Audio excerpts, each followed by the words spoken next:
Bonjour les amis et fans de l'Olympique Lyonnais, bienvenue dans cette vidéo Mercato concernant l'Olympique Lyonnais, vous le voyez en titre. L'équipe nous le dit, Tanner Tessmann va rejoindre l'Olympique Lyonnais en provenance de Venise. En effet, les clubs se sont mis d'accord, le joueur lui était déjà d'accord, donc là il n'y avait plus que le club à convaincre. L'OL et Venise sont tombés d'accord ce samedi pour le transfert du milieu de terrain américain Tanner Tessmann.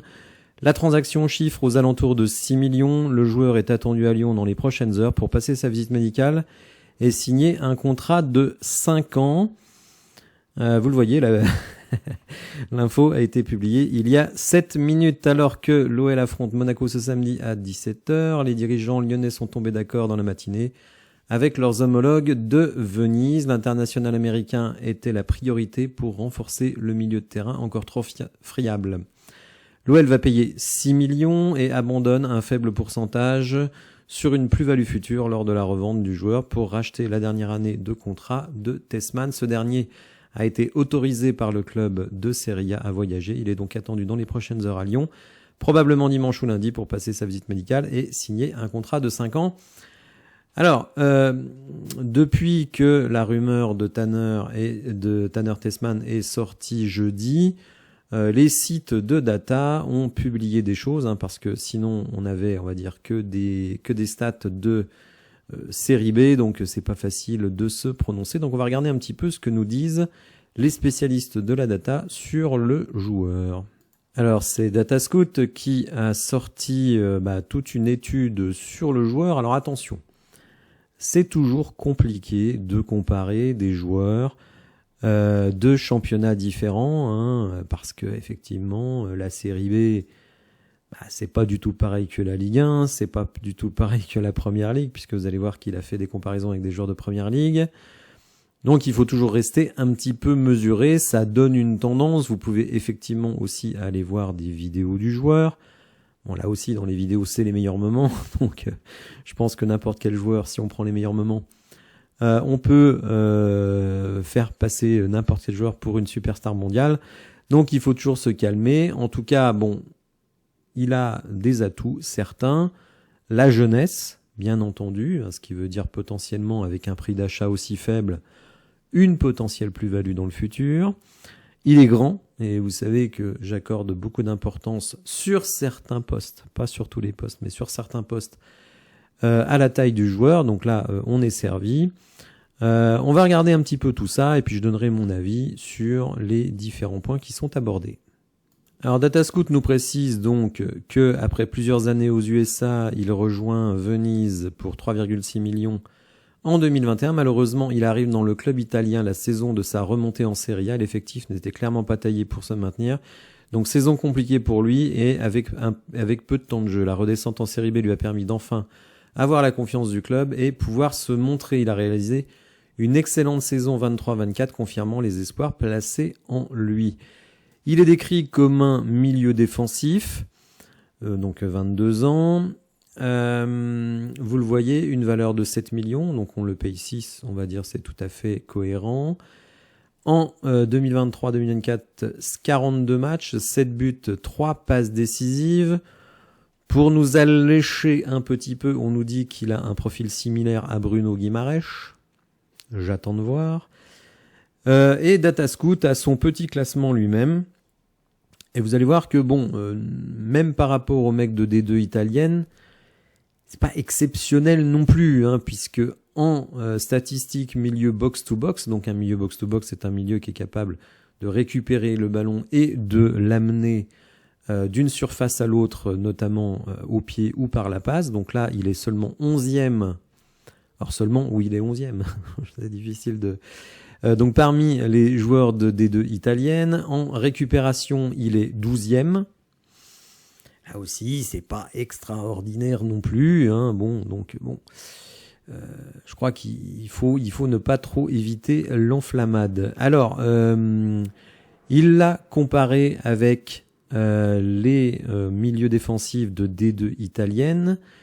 Donc, on va voir un petit peu comment il ressort dans l'infographie. On rappelle que le joueur fait 1m88 Et donc vous voyez que dans beaucoup de domaines, il est élite. Donc sur les passes décisives attendues, sur les buts, sur les passes pénétrantes, pardon, sur le terrain gagné et sur les passes longues. Donc sur ces items-là, il est vraiment très très au-dessus de la moyenne.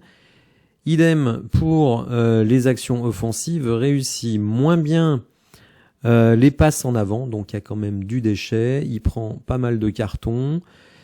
Au niveau des interceptions, c'est sûr, 1m88, il n'est pas spécialement vif au sol, hein, c'est tout à fait logique.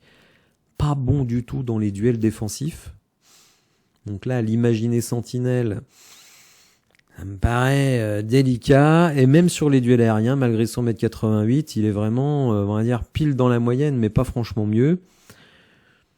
Bon, on va dire un joueur qui paradoxalement a des stats de numéro 8, mais a un physique de numéro 6. Alors est-ce que ça peut marcher? Ça, je ne sais pas. On verra bien à l'usage. Data Scout nous dit on va être direct, même s'il fait 1m88, ce n'est pas une sentinelle. Tessman est un joueur qui brille par sa faculté à construire et progresser le jeu de son équipe, ce qui n'est pas une machine à laver. Ce n'est pas une machine à laver qui va récupérer tous les ballons. C'est un profil assez atypique car il a vraiment les qualités d'un milieu relayeur, voire même box-to-box. Mais son gabarit fait qu'il peut paraître un peu lourd sur le terrain et pas toujours très explosif. Il faut pas le voir comme un sauveur, hein, mais simplement un mec qui vient apporter de la rotation, un peu plus jeune, peut-être un peu meilleur à la construction que ce qu'on a actuellement. D'une certaine manière, il ressemble un petit peu à Mamadou Diawara. Hein. Donc, est-ce que, voilà, je ne sais pas trop. Est-ce que ça veut dire que Mamadou Diawara va partir? Je ne sais pas, mais en tout cas, ce joueur a un profil qui lui ressemble. Alors, pour nous faire saliver, Data Scout a fait une comparaison entre Tessman et Bruno Guimaraes. Guimaraes qui est en rouge, Tessman est en vert. Bon, là aussi, hein, comparer des stats de Première Ligue et des stats de Série B italienne, bon, je pense quand même que c'est un peu osé, mais bon, on va dire sur le profil, on voit quand même que vraiment sur le terrain gagné, la progression vers l'offensif, c'est pas mal du tout. Dans les duels, là aussi, c'est un petit peu meilleur. Après, bon, on va pas présenter Bruno Guimaraes, évidemment, ce serait fou de comparer les deux. C'est juste pour donner un petit peu le profil, c'est-à-dire un peu moins bon à la récupération, enfin, des joueurs pas super bons à la récupération, dans l'utilisation du ballon, c'est plutôt pas mal. Donc voilà, mais je pense que la comparaison s'arrête là.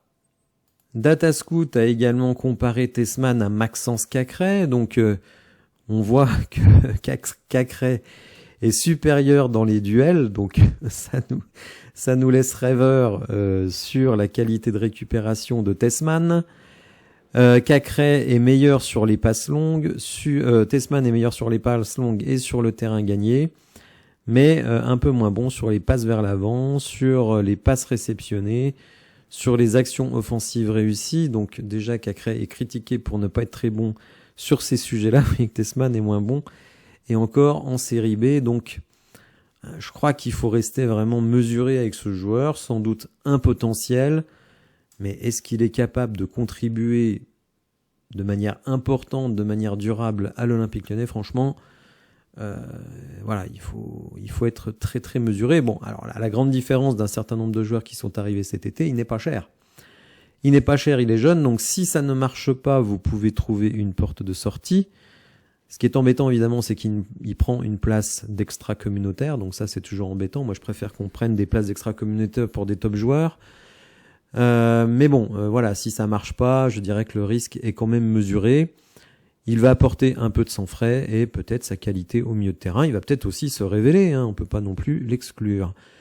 Voilà les amis, j'espère que vous avez apprécié la vidéo. Si vous connaissez le joueur, n'hésitez pas à m'en parler dans les commentaires. N'hésitez pas à me dire ce que vous pensez de ce recrutement, hein, bon, qui est quasiment fait. C'est pas officiel, mais c'est quasiment fait. Si vous avez apprécié la vidéo, n'hésitez pas à la liker, à vous abonner à la chaîne, à activer les notifications. Et je vous dis à tout à l'heure, notamment pour le commentaire live de OL Monaco à partir de 17h. Bonne journée à vous, au revoir.